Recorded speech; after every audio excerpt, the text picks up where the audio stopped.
కేవలం 7,999K up to 10 kgs వరకు బరువు తగ్గి అధిక బరువు నుంచి వచ్చే ప్రధాన సమస్యలను దూరం చేసుకోండి.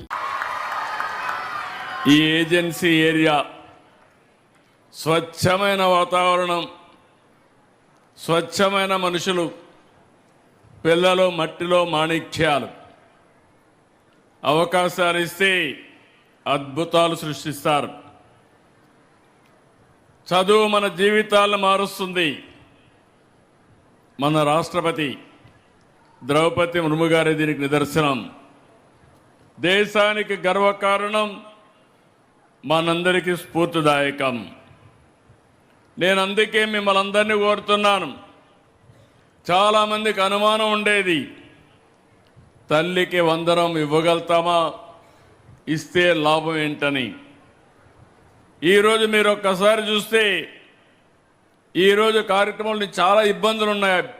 డబ్బులుండిగా ఇవ్వడం, మనసుండి ఇస్తున్నాం. నేను ఒక పర్పస్ కోసం కూడా ఆలోచించాను. అందరం ఆస్తులు ఒకప్పుడు నేను చెప్పేవాడిని.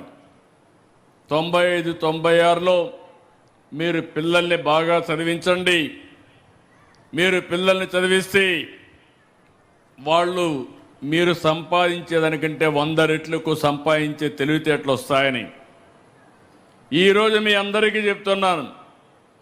ఆ రోజు ప్రారంభించిన ఐటీ కానీ చదువు మీద పెట్టిన శ్రద్ధ, ఈరోజు మన పిల్లలు ప్రపంచం అంతా వెళ్ళారు. ఏ దేశానికి పోయినా అందరికంటే ఎక్కువ తలసరి ఆదాయం సంపాదించే ఏకైక జాతి తెలుగు జాతి అని మరొక్కసారి మీకు తెలియజేస్తున్నాం. మీరు అమెరికాకి వెళ్ళండి, ఆస్ట్రేలియాకి వెళ్ళండి, ఆఫ్రికాకి వెళ్ళండి, ఎక్కడైనా మన పిల్లలే కనపడొస్తారు. ఈరోజు నేను ఒకే మాట అడిగాను, చాలామంది తల్లులతో మాట్లాడినప్పుడు ఇక్కడే మీరు కూడా ఆలోచించాలి. ఒకప్పుడు పిల్లలు భారం, పిల్లలు పుడితే ఎట్లా చదివించాలి ఇవన్నీ అనుకునేవాళ్ళు. ఈరోజు మీరు చూస్తే 5 మంది ఉంటే 75,000, 6 మంది 90,000, 2,000 రూపాయలు స్కూల్కి ఇచ్చినా మిగిలినంతా కూడా మీ దగ్గరికి వస్తూ ఉంది.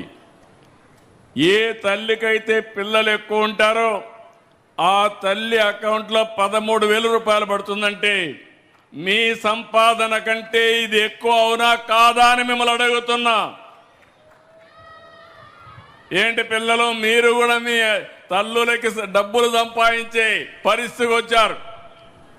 మామూలుగా ఎప్పుడో చదువుకొని పెద్ద అయిన తర్వాత ఉద్యోగం వస్తే అప్పుడు తల్లిదండ్రులు చూసుకుంటారని మిమ్మల్ని చదివించేవాళ్ళు.